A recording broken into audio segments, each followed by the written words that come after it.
Friends, अभी मैं आपको जो नए लेबर लॉज इंट्रोड्यूस हुए हैं, जो 21 नवंबर से गवर्नमेंट ऑफ इंडिया ने लागू किए हैं, उसके बारे में कुछ चीज़ें जो आम भाषा में समझाने की कोशिश करूँ।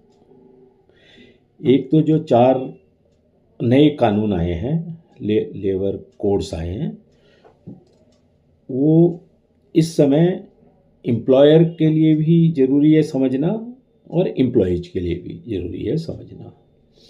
तो मेरी उनके जो एचआर डिपार्टमेंट है या दूसरे डिपार्टमेंट हैं जो इन कामों को देखते हैं, उनसे यही कह सकता हूँ कि इनको एक नए कानून को समझने के लिए एक इनकी जो बेयर एक्ट आए हैं उनको परचेज कर लें, उससे काफ़ी हेल्प मिलेगी।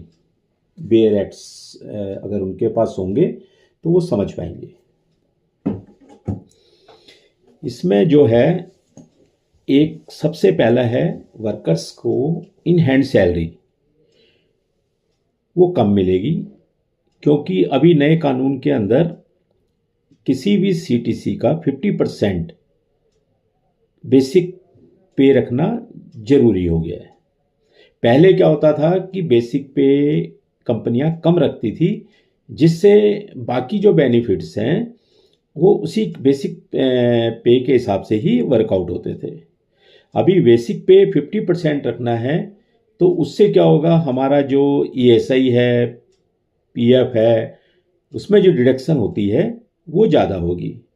तो उससे क्या होगा, वर्कर्स के पास इन हैंड सैलरी जो है वो कम आएगी।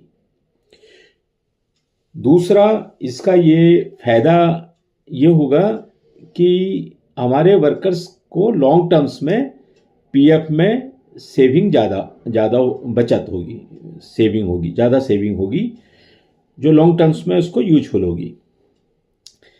तीसरा जो है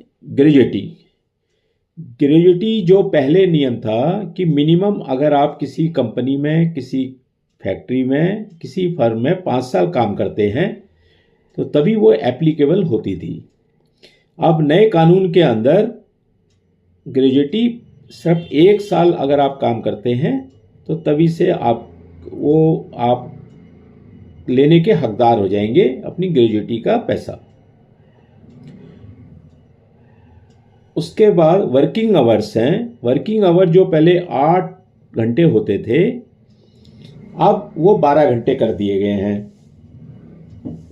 अब इससे फर्क